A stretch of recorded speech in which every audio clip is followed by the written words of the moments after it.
Bienvenidos a mi canal Psicología Activa. El día de hoy hablaremos de psicología y discapacidad.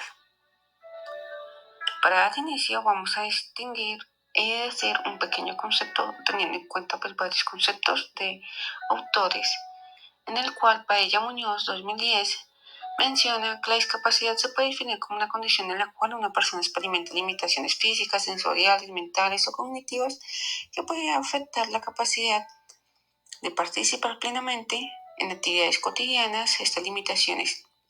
pueden ser de origen congénito, adquirido o pues causada por condiciones de salud en estado de desarrollo. En cuanto a ello, pues damos un paso a la historia que ha evolucionado a raíz del concepto de discapacidad. Pues el código de Banburi en la antigua Babilonia, en el siglo XVII a.C., incluía disposiciones relacionadas con la brujería, en donde pues si se acusaba a una persona por haber embrujado o haber hecho daño a otro, y si éste no demostraba su inocencia, el que acusaba debía someter al acusado a una prueba de agua, en donde lo arrojaban al río, y pues si éste se ahogaba, se consideraba que la persona era culpable, y pues el acusador pues era el que se quedaba con toda la herencia y fortuna de este acusado. Pues código ilustra pues que se aborda el tema de la brujería y pues establece un sistema de justicia basado en pruebas físicas como métodos pues para determinar la culpabilidad y la inocencia. En la antigua Grecia, durante el siglo VI a.C., las personas con discapacidad, malformaciones o debilidades notorias pues eran sacrificadas a los dioses. Sin embargo, pues no se consideraba un privilegio o una forma de exclusión de la sociedad, debido a que había una falta de adaptación que pues no había sido completamente respondida. Por otro lado, los romanos abordaron efectos civiles en cuanto a las personas con discapacidad mental y cognitiva, y pues mediante la creación de la curatela, pues era una institución donde se destinaba la administración de los bienes a aquellos que, siendo pobres o incapaces de ejercer sus derechos por sí mismos, necesitaban asistencia. En resumen, eran como las sociedades antiguas pues abordaban el tema de discapacidad y la capacidad legal. Luego, durante la Edad Media se produjo un cambio en la figura del médico, pues este fue reemplazado por el monje, y se persistió en la creencia de que los trastornos mentales estaban relacionados con lo diabólico y lo demoníaco. Donde la Inquisición respaldó pues la exterminación de personas con discapacidad como enfermedad mental y eran consideradas como poseídas por fuerzas malignas. Además, eran acusados de aquellas epidemias o plagas que se presentaban en esos tiempos. Durante el siglo XVI se produjeron avances significativos en el ámbito de la rehabilitación y la educación en personas con discapacidad. Se desarrollaron las primeras prótesis de mano, lo que presentó un hito importante en la ortopedia.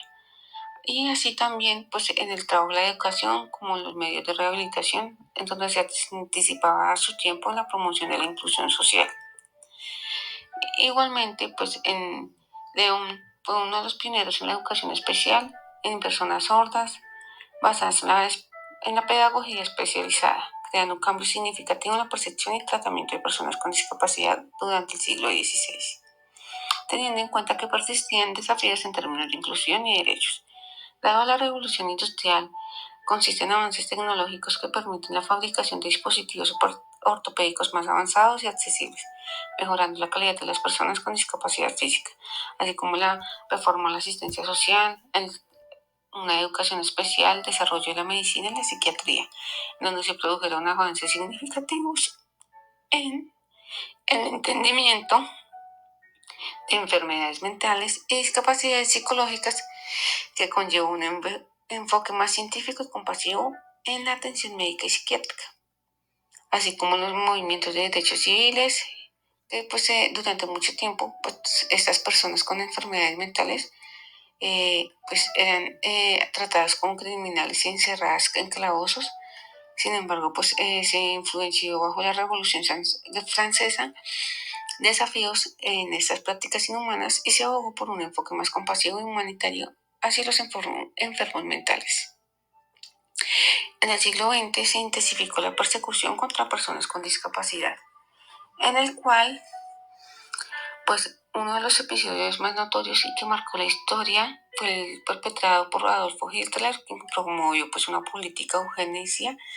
en donde pues bajo el pretexto de mejorar la raza, pues resultó fue que hizo un asesinato sistemático de miles de personas con discapacidad. Además de las dos guerras mundiales y otros conflictos bélicos que pues surgieron en esos tiempos, como la guerra de Corea y la de Vietnam, pues dejaron un gran número de personas con discapacidad, tanto física como mentales, y pues se resultaron de heridas de combate y traumas psicológicos. Estos eventos pues resaltan pues como el sufrimiento y la discriminación enfrentados por personas de discapacidad en el siglo XX y que perpetúan en la historia.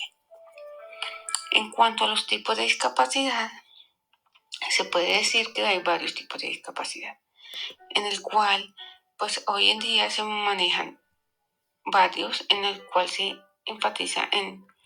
la discapacidad auditiva. Esta pues engloba individuos que experimentan permanentes limitaciones en las funciones sensoriales con la percepción de los sonidos, así como la capacidad de discriminar su ubicación, tono, volumen y claridad. Como resultado en personas enfermas que enfrentan pues también diversos niveles de dificultad en recepción y producción de mensajes verbales, lo que afecta la habilidad para comunicarse oralmente.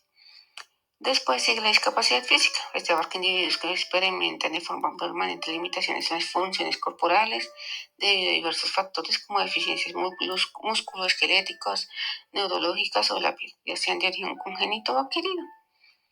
Esto pues manifiesta la pérdida o ausencia de alguna parte del cuerpo, así como trastornos del movimiento corporal, y pues estas personas se enfrentan dificultades en diferentes grados en cuanto a realización de actividades cotidianas como caminar, desplazarse, mantener ciertas posiciones corporales, manipular objetos, interactuar con otras personas, entre otros. Luego, la discapacidad intelectual se refiere a personas que tienen limitaciones en habilidades mentales generales como el razonamiento, resolución de problemas, la planificación, el pensamiento abstracto, el juicio, el aprendizaje académico y la adquisición de experiencias. Pues estas limitaciones afectan su funcionamiento adaptativo,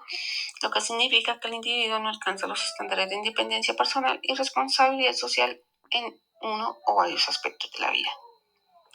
En cuanto a la discapacidad visual, pues abarca individuos que tienen dificultades para percibir luz, forma, tamaño y color de los objetos. Esta categoría incluye personas ciegas y aquellas con baja visión, es decir, quienes a pesar de usar lentes de contacto, gafas o haberse sometido bajo una cirugía, pues tienen dificultades para distinguir forma, colores, objetos y ciertos estímulos en la calle. En cuanto a la sordoceguera, pues es una discapacidad única. Esta surge bajo la combinación de deficiencia visual y auditiva. En ocasiones, pues tiene problemas con comunicación, orientación, movilidad y la información, pues para las personas que lo experimentan. También algunas personas sordociegas pueden ser completamente sordas o completamente ciegas,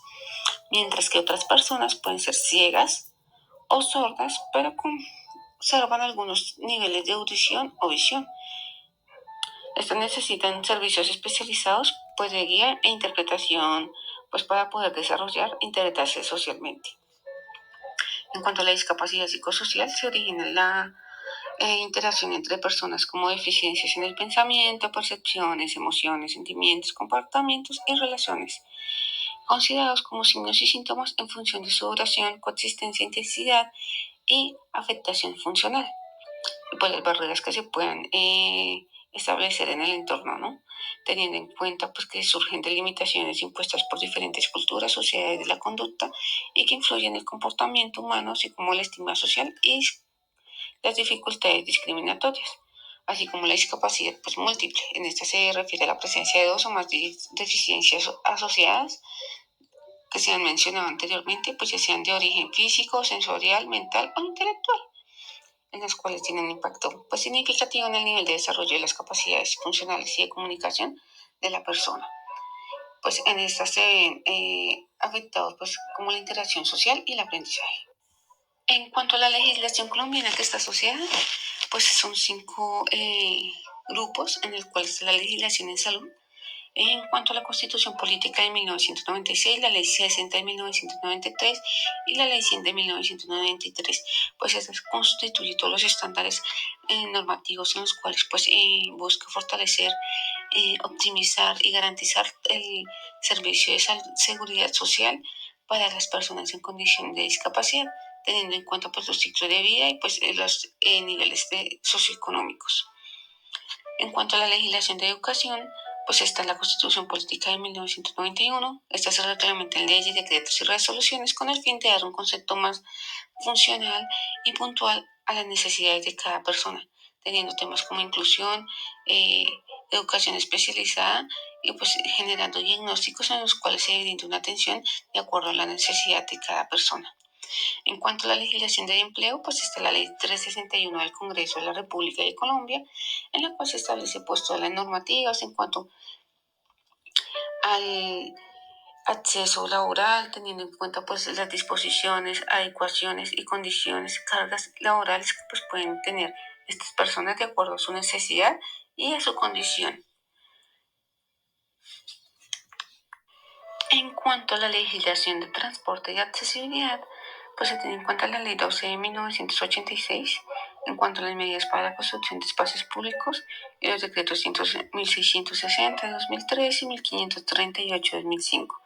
en donde se establecen parámetros, distinciones, acciones y regulaciones en cuanto a accesibilidad en espacios tanto públicos como de atención a estas personas. Finalmente, pues se establece la Política Pública Nacional de Discapacidad bajo el COMPES 80-2013. En este, pues es un documento público que establece todas las directrices para el goce y garantía de los derechos plenos de las personas en condición de discapacidad. En este ámbito, pues también se hace un avance en cuanto a la certificación, garantía y ayudas técnicas para esta población, generando pues esta estrategia teniendo en cuenta que es una población vulnerable. En cuanto a los modelos,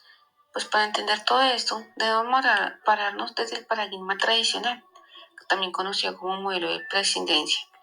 Es el más antiguo y difundido en relación con la discapacidad. Se caracteriza por la práctica que incluye el exterminio, la marginación y la segregación, así como la claridad, la lástima y el proteccionismo hacia las personas consideradas anormales. Este enfoque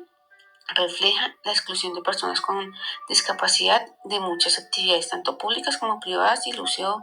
de términos peyorativos como discapacitados, lisiados o minusválidos. En esto, pues, en el modo de referirse a ellos. Bajo el modelo biológico propuso durante mucho tiempo pues, que las enfermedades podían resultar discapacidades que incapacitan a las personas para funcionar en el mundo. ¿Qué sugiere este modelo? Que las consecuencias de la enfermedad denominadas discapacidades pues eran desviaciones de la normalidad. En cuanto al modelo social, pues se reconoce las limitaciones del enfoque médico biológico al afirmar que la discapacidad no es solo el resultado de una enfermedad de una persona, sino que más bien el producto de condiciones, estructuras, actividades y relaciones interpersonales presentes en un entorno creado principalmente por el ser humano. Pero este modelo sostiene que la discapacidad surge como la interacción entre una persona y su entorno, donde se revelan las limitaciones y desventajas de la persona, en donde se experimenta ciertas acciones en este ambiente, en donde defiende así su condición de discapacidad. En cuanto al modelo de las minorías colonizadas o político activista, comparte similitudes con el modelo de discapacidad social, pero reconoce que la discapacidad es el resultado de una interacción entre una persona y un entorno social. Sin embargo, pues este va más allá al incorporar la lucha de estos por los derechos de las personas con discapacidad. Desde la perspectiva, se considera que las personas son sistemáticamente discriminadas, marginadas y explotadas por la sociedad, siendo un grupo social que enfrenta opresión y desigualdad estructural, y este enfoque resalta por la importancia de abordar la discapacidad desde una perspectiva política de derechos humanos, promoviendo la igualdad, la inclusión y el empoderamiento de las personas con discapacidad. Finalmente, el modelo universal de discapacidad sugiere que debemos avanzar desde la lucha por superar la marginación y discriminación de las minorías colonizadas. Esta pues, se hace en búsqueda de los derechos, hacia un enfoque en el cual la discapacidad se percibe como un fenómeno universal, a que todos estamos expuestos de manera que reconoce la discapacidad, que no es exclusiva de un grupo particular, sino que se debe afectar a cualquier persona en cualquier momento de su vida, desde Este enfoque se busca fomentar la solidaridad, la empatía hacia estas personas, así como promover políticas y acciones que promuevan la inclusión, la igualdad de oportunidades